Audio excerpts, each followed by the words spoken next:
Saudara-saudara yang terkasih di dalam Tuhan Yesus Kristus, hari ini adalah hari di mana kita memperingati turunnya Roh Kudus kepada orang-orang percaya, atau istilahnya kita katakan hari Pentakosta.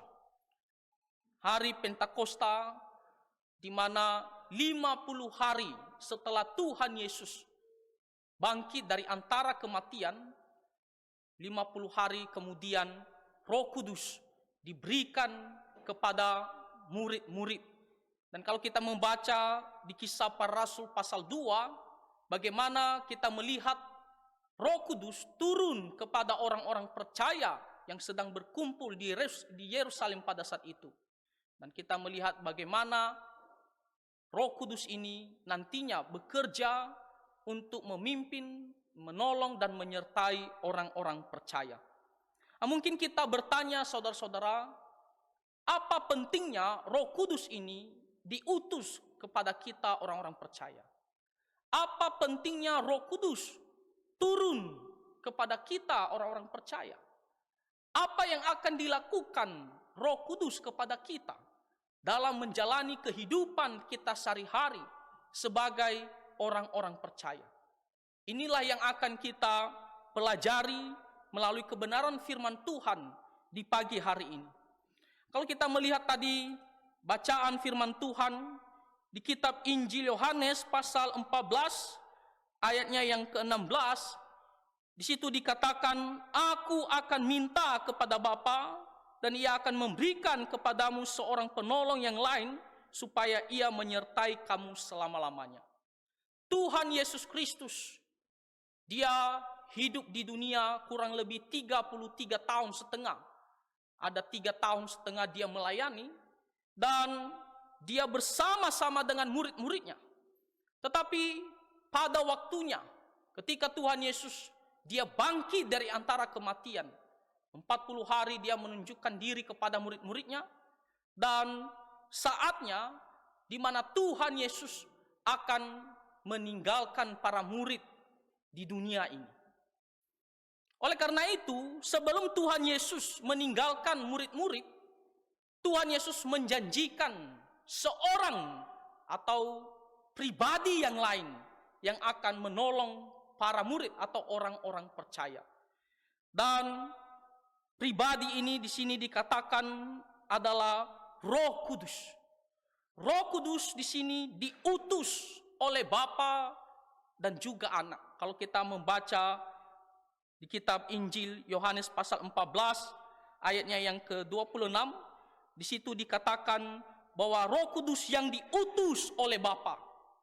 Lalu kalau kita melihat juga misalnya di kitab Injil Yohanes pasal 16 ayat yang ke-7, juga di situ dikatakan bahwa aku akan mengutus Dia kepadamu. Jadi Roh Kudus pribadi yang ketiga dari Allah Tritunggal, dan Roh Kudus ini datang ke dunia untuk orang-orang percaya karena diutus oleh Bapa dan juga Tuhan Yesus Kristus.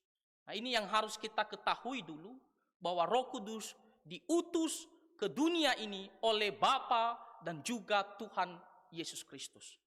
Nah, tetapi ada satu isu yang sangat besar di abad pertengahan di sejarah gereja, ya, khususnya pada tahun 1054 Masehi, itu berarti sebelum terjadi reformasi. Satu isu dalam hal pengutusan Roh Kudus ini, yaitu apakah Roh Kudus itu Dia keluar dari Bapa atau dari Bapa dan Anak. Apakah Roh Kudus itu berasal dari Bapa atau Bapa dan Anak? Nah, isu ini sangat penting dan juga sangat besar pada saat itu. Kenapa? Karena pada saat itu gereja terbagi dua pandangan, yaitu gereja yang ada di timur atau yang kita sebut ortodoks, lalu satu lagi kelompok gereja yang ada di barat, yaitu Katolik. Nah, Katolik pada saat itu yaitu semua, ya, kita orang Kristen itu pada saat itu baru satu satu denominasi, satu kelompok, belum pecah, belum ada namanya reformasi pada saat itu. Jadi waktu kita katakan Katolik sebelum reformasi itu berarti semua gereja. Nah, setelah reformasi barulah kita keluar dari Katolik Roma itu. Nah, jadi terjadi dua pandangan, dua kelompok.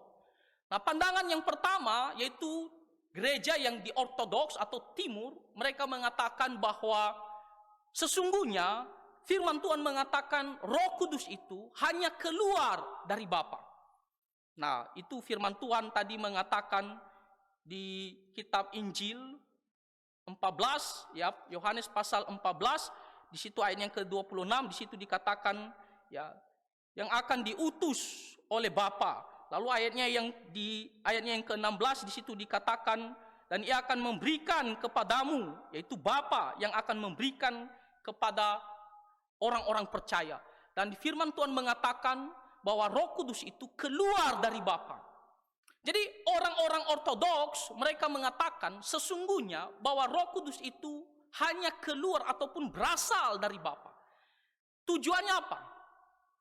Nah, tujuannya adalah untuk mempertahankan bahwa Roh Kudus itu tidaklah lebih rendah daripada kedudukan anak atau Tuhan Yesus Kristus. Jadi gereja ortodoks atau gereja yang di timur, mereka mengatakan Roh Kudus itu hanya keluar dari Bapa. Tujuannya apa? Untuk mempertahankan bahwa Roh Kudus itu tidaklah lebih rendah kedudukannya daripada Tuhan Yesus Kristus atau dari anak. Jadi mereka mengatakan tidak keluar dari anak, tapi hanya dari Bapa saja. Jadi dengan demikian bahwa Tuhan Yesus dengan Roh Kudus itu sama kedudukannya. Nah, tetapi satu kelompok lagi itu adalah gereja ya Katolik atau yang di Barat atau semua kita masuk di dalamnya, itu berpandangan bahwa Roh Kudus itu sesungguhnya tidak hanya keluar dari Bapa, tapi juga keluar dari anak.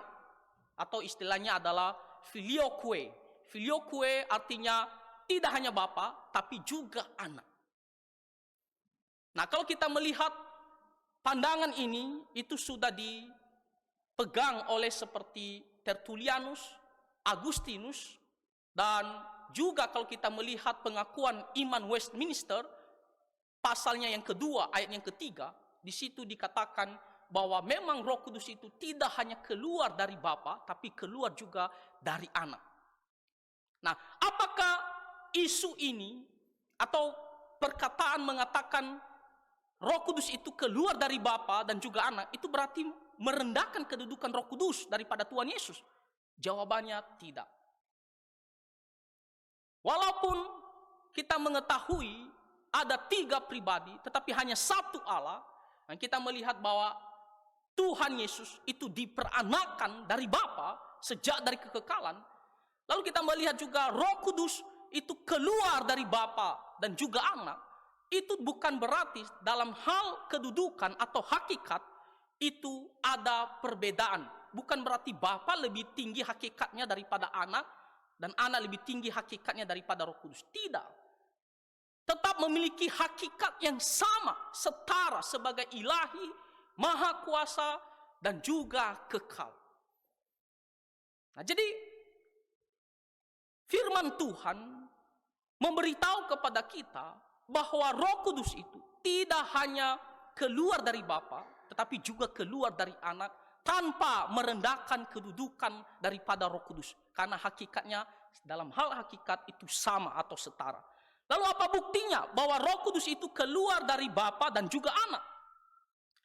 Kalau kita melihat firman Tuhan ya, di kitab Injil Matius, kitab Injil Yohanes, ya di sini dikatakan kitab Injil Yohanes pasal 20 ayatnya yang ke-22, firman Tuhan mengatakan ya, dan sesudah berkata demikian ia mengembusi mereka dan berkata, terimalah Roh Kudus.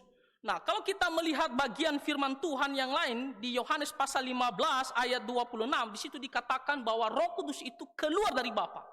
Lalu bagaimana dengan Tuhan Yesus? Apakah ada ayat yang mendukung bahwa Roh Kudus juga keluar dari Tuhan Yesus Kristus? Nah, di sini dikatakan di kitab Injil Yohanes pasal 20 ayat 22, Tuhan Yesus mengembusi para murid dengan Roh Kudus. Jadi kita melihat bagaimana Tuhan dengan nafasnya dia mengembus Roh Kudus kepada para murid. Jadi kita melihat bagaimana Roh Kudus itu keluar daripada pribadi anak, daripada Tuhan Yesus Kristus. Itu adalah bukti yang pertama. Lalu kalau kita melihat bukti yang kedua, di kitab Injil Matius pasal 10 ayat 20, di situ dikatakan firman Tuhan, karena bukan kamu yang berkata-kata, melainkan roh Bapamu. Nah, Roh Kudus itu disebut sebagai roh Bapa. Lalu apakah ada ayat firman Tuhan juga yang lain yang mengatakan bahwa Roh Kudus itu juga disebut sebagai Roh Kristus? Nah, kalau kita membaca di kitab Galatia pasal 4 ayatnya yang ke-6, di situ dikatakan, dan karena kamu adalah anak, maka Allah telah menyuruh roh anaknya ke dalam hati kita. Nah, jadi jelas tidak hanya disebut sebagai roh Bapa, tetapi juga disebut sebagai roh anak atau roh Tuhan Yesus Kristus.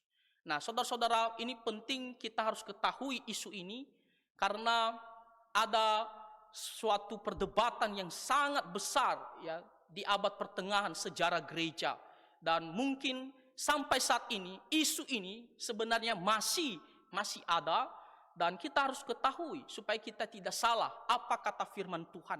Jadi jelas firman Tuhan mengatakan bahwa Roh Kudus tidak hanya diutus oleh Bapa dan Anak, tapi juga Roh Kudus keluar dari Bapa dan Anak. Karena Tuhan Yesus dia mengembusi Roh Kudus, dan Roh Kudus juga disebut sebagai ya Roh Kristus. Nah, tetapi satu hal yang harus kita ketahui, bahwa meskipun Roh Kudus keluar dari Bapa dan Anak, tetapi mereka memiliki hakikat yang sama. Sama-sama kekal, ya, sama-sama ilahi dan maha kuasa. Ya, segala sifat-sifat yang dimiliki ilahi, ketiga-tiganya ya dimiliki. Ya, jadi kita bisa mengerti firman Tuhan ketika mengatakan di sini, aku akan minta kepada Bapa dan ia akan memberikan kepadamu seorang penolong yang lain. Lalu kita bertanya, apa artinya Roh Kudus itu turun kepada kita atau diberikan kepada kita? Apa manfaatnya dalam kehidupan kita orang-orang Kristen, khususnya di zaman sekarang ini? Khususnya kepada kita yang hidup pada saat ini. Apa yang dilakukan oleh Roh Kudus? Nah, pertama saudara-saudara, Roh Kudus mengajar kita untuk mengasihi Tuhan Yesus dalam kehidupan kita sehari-hari. Kalau kita melihat firman Tuhan yang kita sudah bacakan tadi, di ayat yang ke-26, dikatakan, dialah yang akan mengajarkan segala sesuatu kepadamu. Di sini dikatakan bahwa Roh Kudus diutus untuk mengajar kita. Mengajar dalam hal apa? Nah, untuk kehidupan kita sehari-hari, yaitu mengajar untuk mengasihi Tuhan Yesus Kristus. Nah, saudara-saudara, kalau kita melihat konteksnya, kita tahu bahwa para murid itu bersama-sama dengan Tuhan Yesus itu kurang lebih 3,5 tahun dalam pelayanan, khususnya para rasul.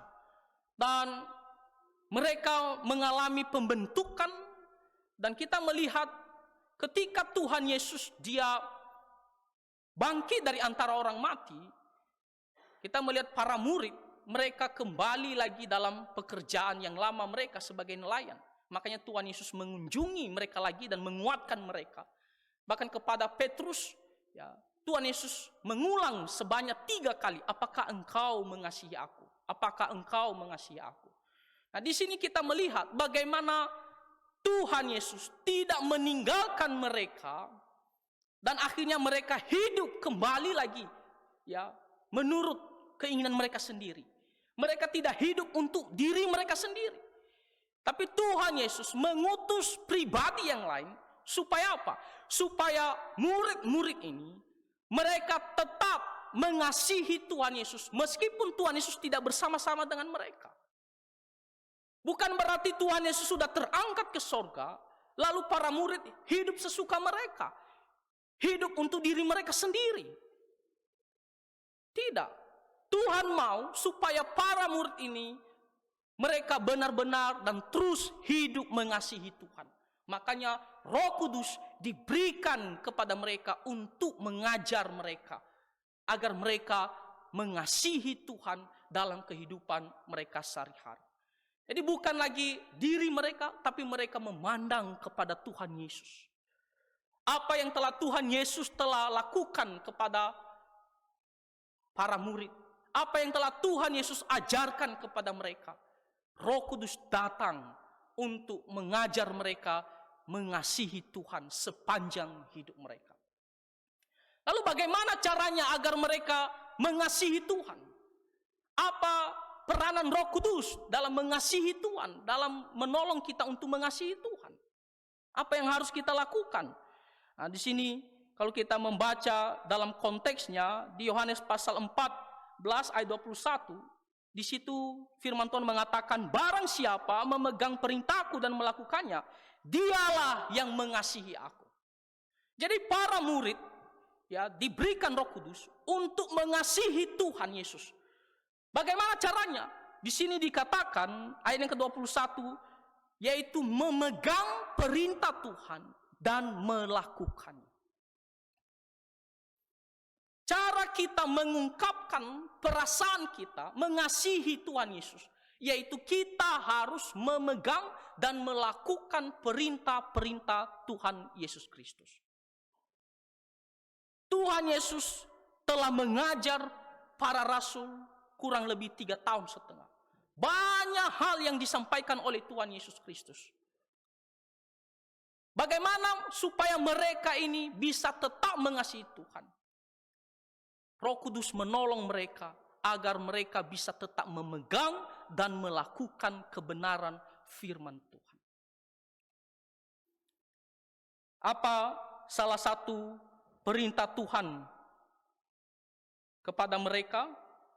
Di sini dikatakan, barang siapa tidak mengasihi aku, ia tidak menuruti firmanku, dan firman yang kamu dengar itu bukanlah daripadaku, melainkan dari Bapa yang mengutus aku. Jadi dikatakan, kalau kamu mengatakan kamu mengasihi aku, maka harusnya kamu melakukan perintah-perintahku. Nah, perintah Tuhan Yesus itu banyak yang disampaikan kepada para murid. Nah, contohnya perintah untuk saling mengasihi. Kalau kita membaca di kitab Injil Yohanes pasal 15 ayat 22, di situ dikatakan, ya, di kitab Injil Yohanes pasal 15 ayat 12, inilah perintahku, yaitu supaya kamu saling mengasihi seperti aku telah mengasihi kamu. Jadi salah satu perintah Tuhan yang diberikan Tuhan Yesus kepada para murid, yaitu untuk saling mengasihi satu sama lain. Tidak lagi membenci satu sama lain. Tidak lagi saling menjatuhkan satu sama lain. Tapi sekarang mereka harus saling mengasihi. Kenapa harus saling mengasihi? Ya. Karena Tuhan Yesus telah mengasihi mereka. Dan mereka harus lakukan perintah ini. Jangan hanya mengasihi satu sama lain selama Tuhan Yesus ada di dunia. Tapi setelah Tuhan Yesus terangkat ke sorga, mereka harus terus melakukan perintah ini, yaitu mengasihi Tuhan dengan pertolongan Roh Kudus. Mengasihi sesama dengan pertolongan Roh Kudus. Nah, saudara-saudara, kita melihat bagaimana para murid, khususnya para rasul, ketika Tuhan Yesus terangkat ke sorga, dan sepanjang hidup mereka benar-benar melakukan perintah ini.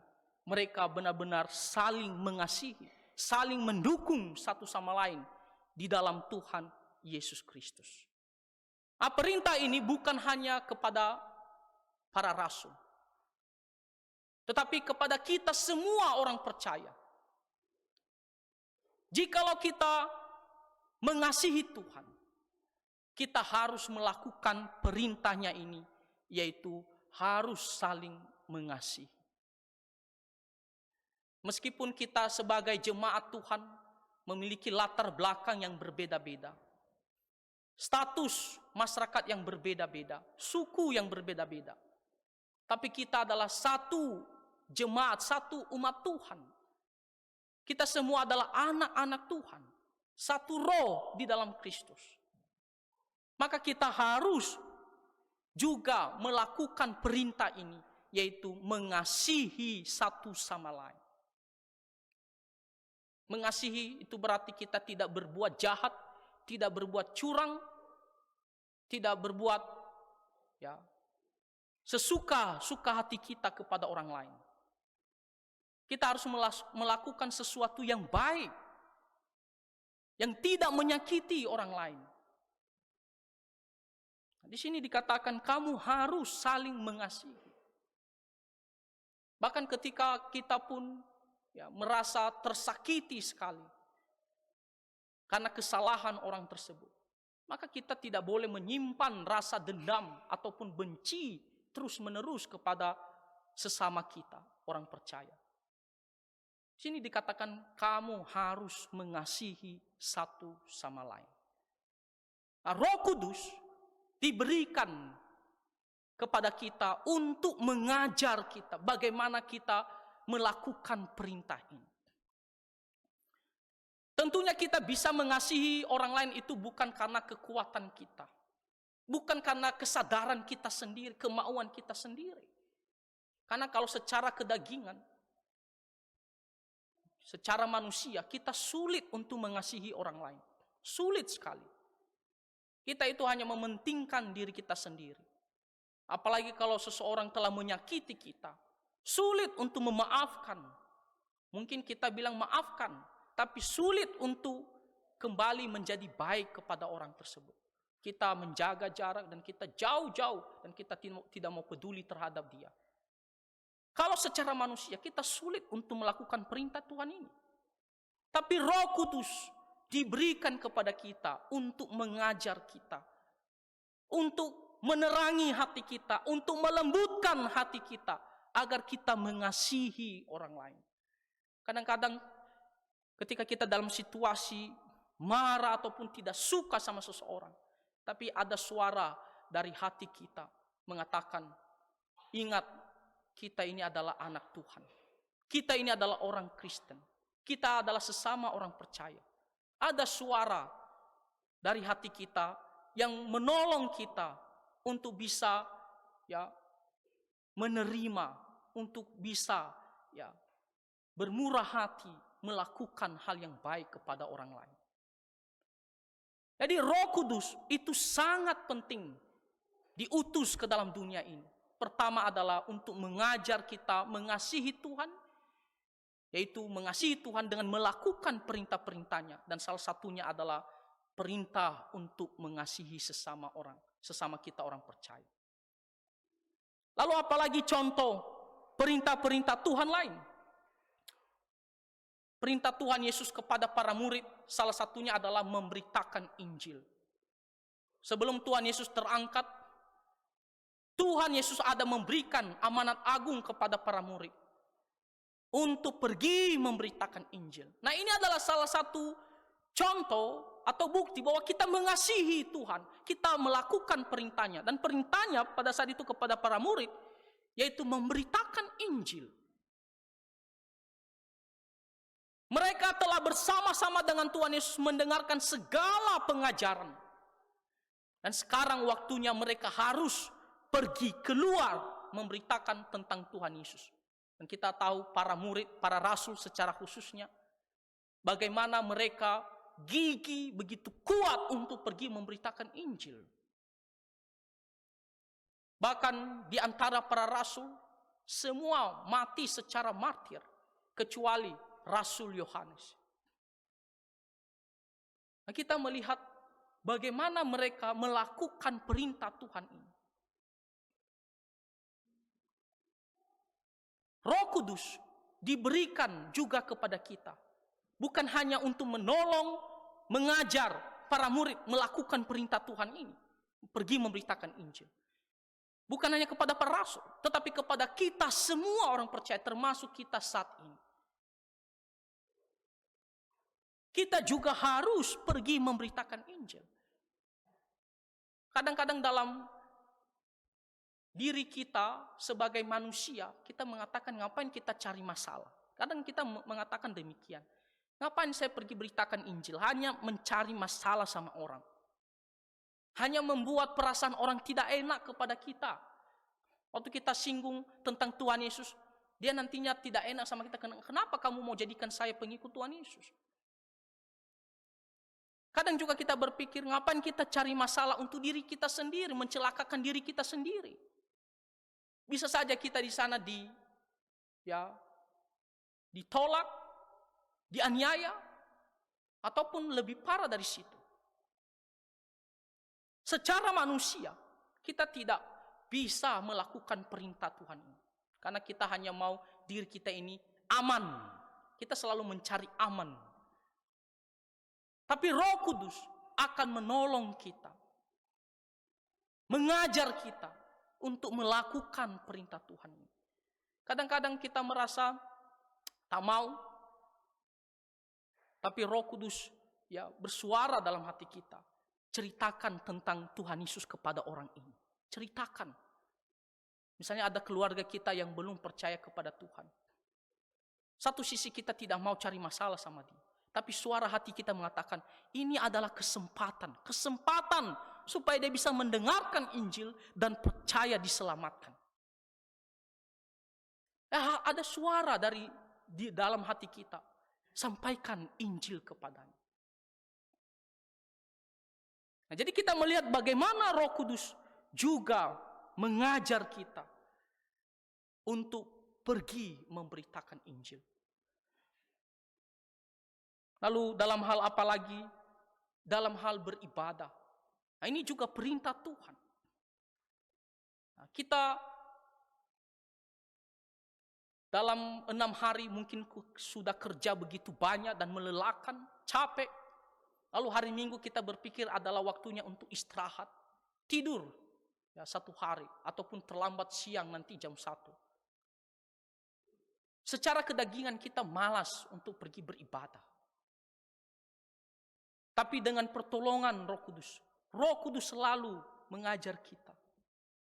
Memberikan kita hati untuk mau datang beribadah. Saya mau beribadahlah. Ini kan kehendak Tuhan. Saya mau pergi beribadah. Jadi bukan semata-mata keinginan daging kita atau kemauan diri kita sendiri. Karena kalau secara manusia kita sulit mau pergi beribadah. Kalau dikasih pilihan mana yang lebih kita mau ke ibadah atau mau pergi ke pantai jalan-jalan hari Minggu. Secara manusia, kita lebih suka hal-hal yang senang. Tapi Roh Kudus selalu mengajar kita. Memberikan kita pertolongan untuk melakukan perintah Tuhan. Jadi saudara-saudara, hal yang pertama yang dilakukan oleh Roh Kudus kepada kita, tujuan pengutusannya ke dalam dunia, pertama adalah mengajar kita untuk mengasihi Tuhan Yesus dalam kehidupan sehari-hari. Dengan cara apa? Melakukan perintah-perintah Tuhan. Hal yang kedua yang Roh Kudus lakukan dalam kehidupan kita, khususnya saat ini, yaitu Roh Kudus menolong kita untuk memiliki kemampuan ataupun karunia dalam melayani Tuhan. Nah, kalau kita membaca tadi di kitab Injil Yohanes pasal 14 ayatnya yang ke-16, di situ dikatakan, aku akan memberikan kepadamu seorang penolong. Para murid, meskipun mereka atau para rasul, meskipun mereka sudah 3,5 tahun bersama-sama dengan Tuhan Yesus, tapi itu bukan berarti mereka sudah tamat dan mampu bisa melakukan pelayanan untuk Tuhan Yesus Kristus.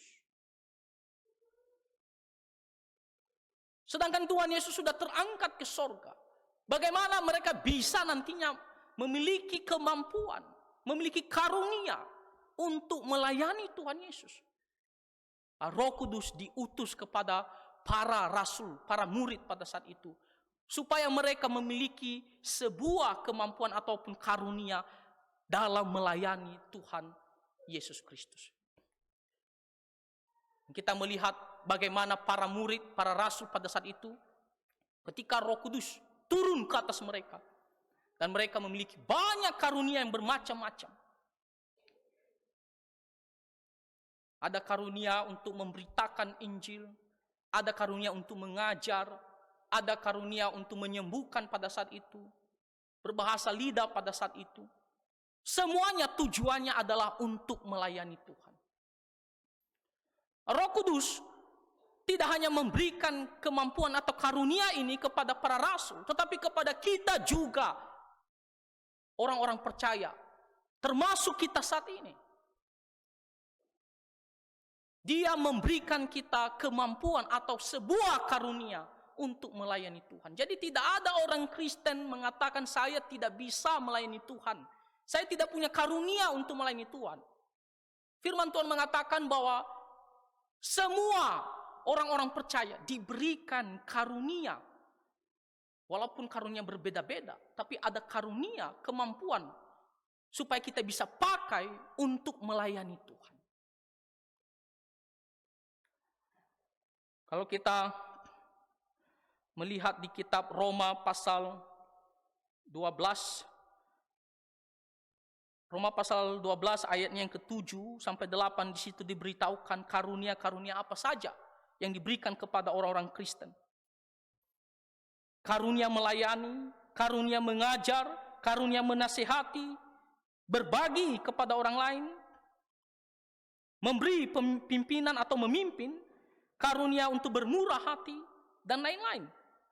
Bahkan kalau kita membaca lagi di kitab 1 Petrus pasalnya yang keempat, ayatnya yang ke-11, di situ dikatakan, di situ juga diberikan karunia untuk berbicara firman Tuhan.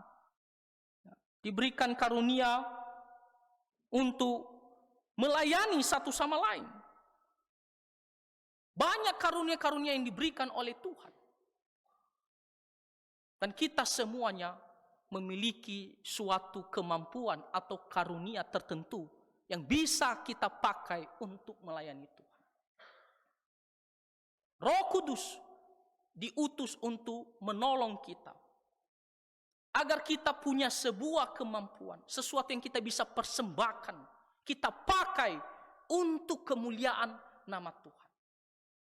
Nah, misalnya tadi karunia untuk menasihati. Memang tidak semua orang bisa berbicara dengan bagus, ya, merangkai kata-kata dengan bagus. Bisa menguatkan orang lain, bisa menasihati, menegur orang lain, bisa mengarahkan orang lain. Memang tidak semua. Tapi ada orang-orang tertentu di antara kita yang bisa berbicara. Ketika dia menyampaikan nasihatnya kepada orang tersebut, orang itu merasa iya benar, ya. Dia terima. Nah, ini adalah salah satu contoh karunia. Jadi kalau di antara kita memiliki kemampuan untuk bisa menasihati orang lain dengan baik, maka kita bisa pakai karunia ini untuk melayani Tuhan. Ketika ada saudara kita jatuh ke dalam dosa, ataupun saudara kita yang jauh daripada Tuhan, kita bisa menasihati dia dengan karunia itu. Atau karunia untuk mengajar firman Tuhan. Tidak semua kita memiliki karunia untuk mengajar firman Tuhan. Tapi ada di antara kita yang diberikan karunia tersebut.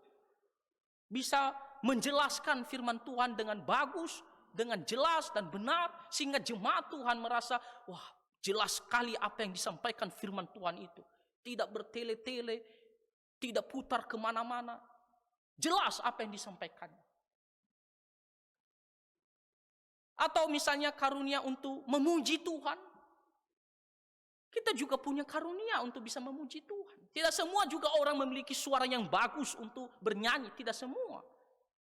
Tapi ada orang-orang tertentu memiliki suara yang bagus yang bisa dipakai untuk melayani Tuhan. Jadi Bapak Ibu, tidak ada alasan di antara kita, saya tak bisa melayani Tuhan lah. Saya cukup jadi jemaat saja sudah. Saya tak ada kemampuan yang bisa saya lakukan untuk Tuhan.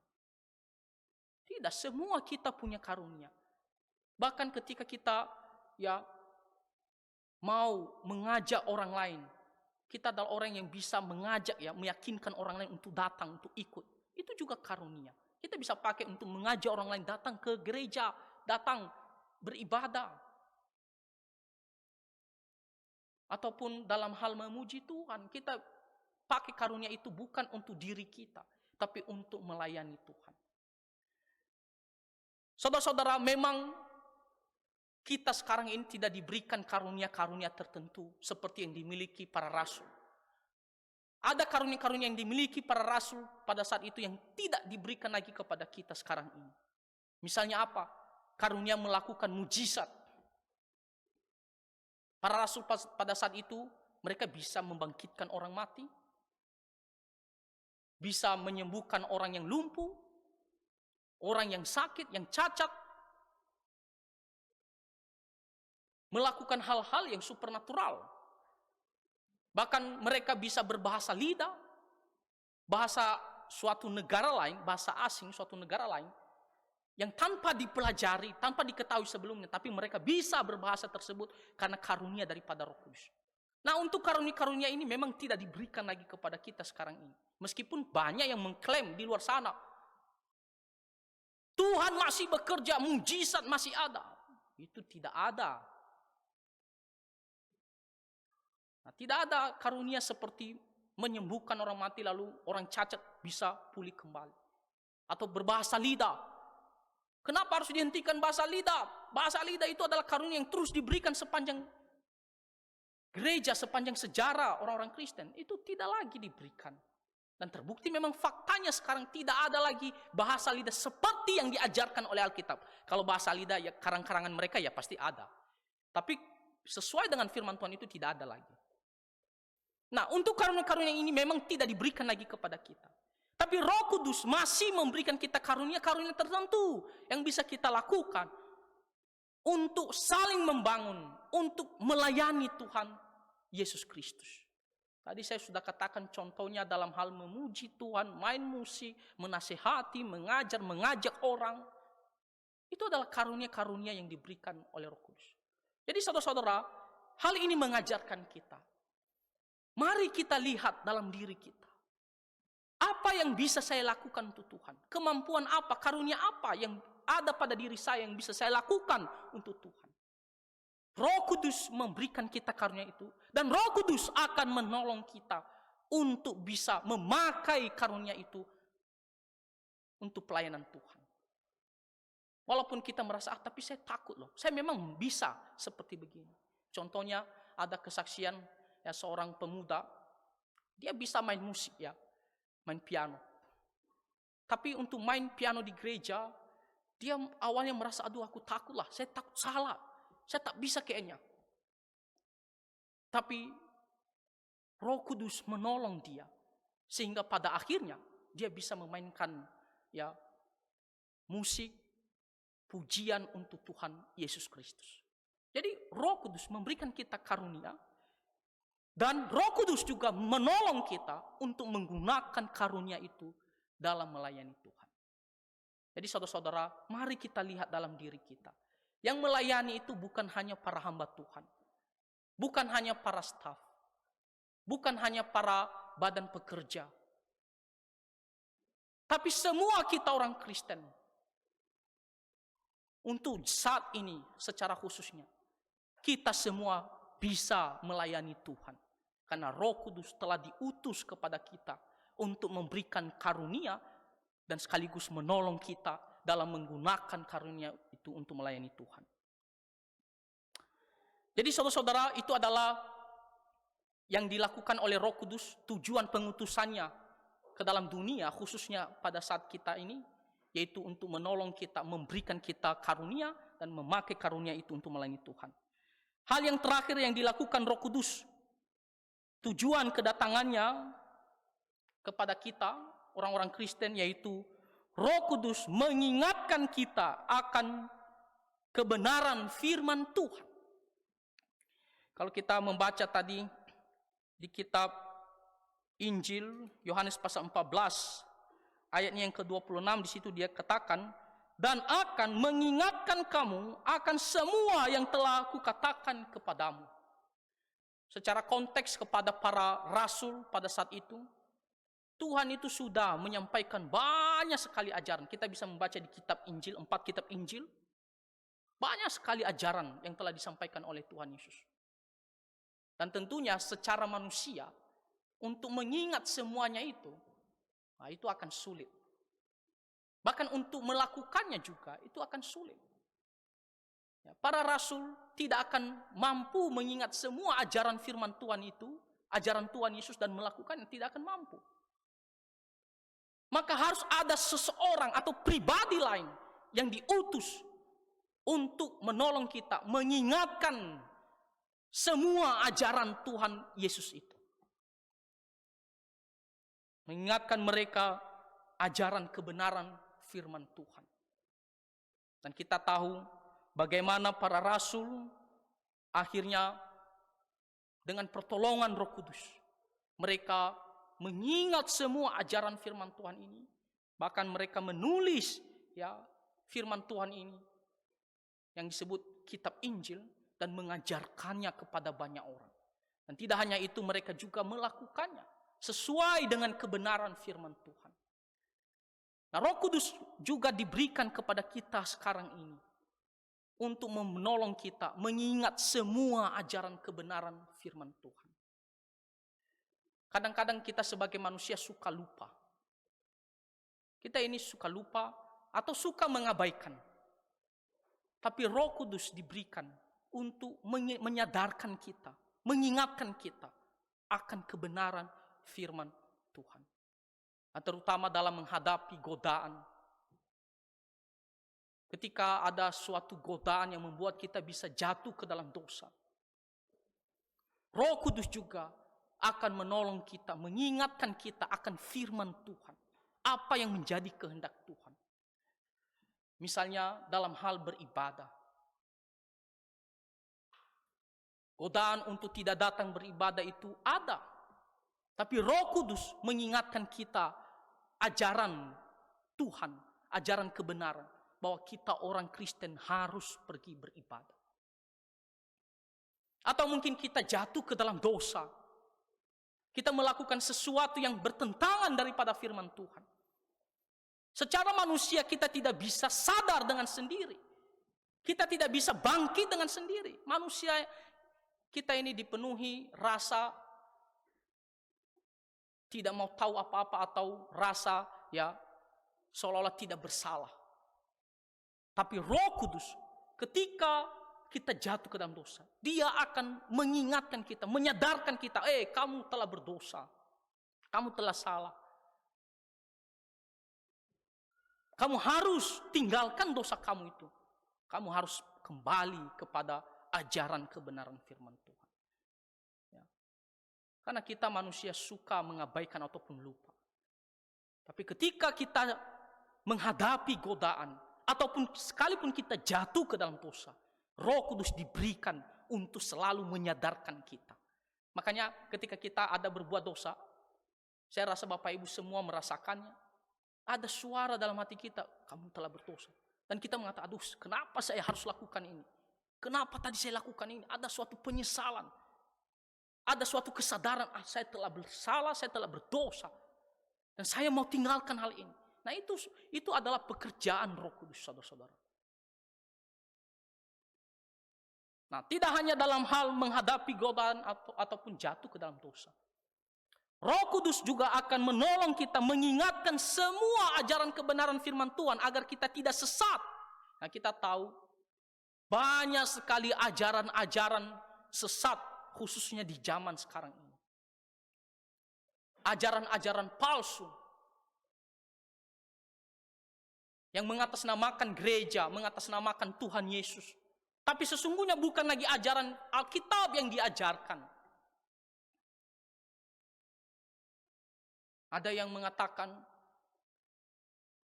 seperti kaum liberal, Tuhan Yesus memang adalah jalan masuk ke surga, tetapi bukan satu-satunya jalan masuk ke surga. Tapi mereka mengatakan kami gereja. Kami juga menyebut nama Tuhan Yesus. Kami juga mengatakan ada Alkitab. Tapi apa yang mereka sampaikan adalah ajaran yang sesat. Nah, Roh Kudus ini juga menolong kita untuk selalu mengingat apa yang diajarkan oleh kebenaran firman Tuhan. Menolong kita untuk melihat apa kata firman Tuhan, dan supaya kita tidak disesatkan oleh ajaran-ajaran sesat itu. Dalam hal lain, contohnya dalam hal bahasa lidah tadi, saya ambil contoh seperti bahasa lidah. Di luar sana mereka mengatakan ini adalah Alkitab, bahasa lidah. Mereka berbahasa yang tidak kita ngerti apa artinya. Tapi Roh Kudus juga akan menolong kita untuk mengingatkan kita, itu adalah ajaran yang salah. Memberikan kita suatu pengertian bahwa itu adalah salah. Apa kata firman Tuhan? Kita bisa kembali kepada jalan yang benar sesuai dengan ajaran kebenaran firman Tuhan. Nah, jadi Roh Kudus tidak hanya menolong kita dalam hal mengingatkan kita dalam hal menghadapi godaan agar tidak jatuh ke dalam dosa.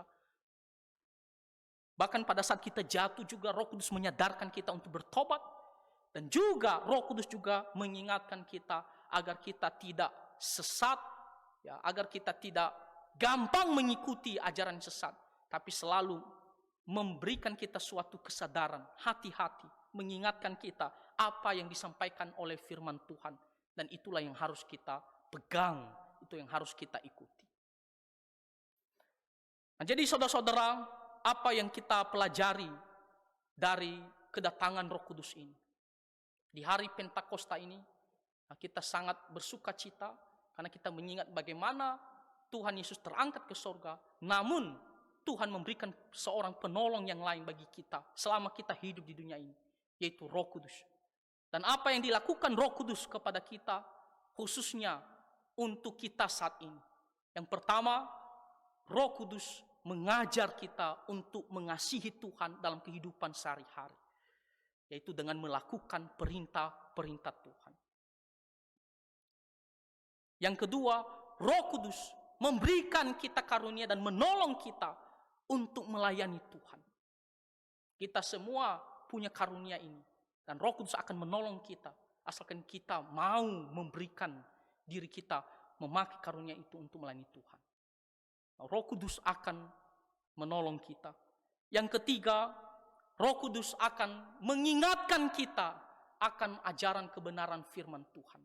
Baik dalam menghadapi godaan, ataupun pada saat jatuh ke dalam dosa, ataupun dalam menghadapi ajaran-ajaran sesat. Dia bekerja kepada kita, khususnya sekarang ini, untuk selalu mengingatkan kita apa yang diperintahkan oleh Tuhan. Nah, 3 hal ini. Dan kiranya kita bisa selalu bersyukur kepada Tuhan. Karena Tuhan tidak meninggalkan kita di dunia ini sendirian. Tuhan memberikan seorang penolong bagi kita, Roh Kudus. Maka apa yang harus kita lakukan, saudara-saudara? Kita harus berdoa. Kita harus mengatakan, Tuhan, tolong saya dengan pimpinan Roh Kudus-Mu ini. Kiranya saya bisa selalu bersandar dan mendengarkan pimpinan daripada Roh Kudus. Kiranya saya selalu mengandalkan pimpinan dan pertolongan Roh Kudus. Bukan lagi mengandalkan apa yang kita mau, tapi Roh Kudus. Karena Roh Kudus diutus kepada kita untuk menolong kita. Itu yang harus kita lakukan, saudara-saudara. Mari kita selalu mau mendengarkan suara pimpinan Roh Kudus, bersandar kepadanya dengan hidup sesuai dengan firman Tuhan. Akhirnya Tuhan menolong kita dan Tuhan Yesus memberkati kita semua. Mari kita bersatu di dalam doa.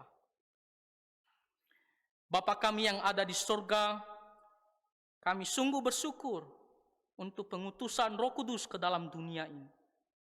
Roh Kudus datang untuk menolong kami, orang-orang percaya, di dalam menjalani kehidupan kami sehari-hari, agar kami bisa selalu hidup sesuai dengan kehendak-Mu, hidup melayani Tuhan seumur hidup kami.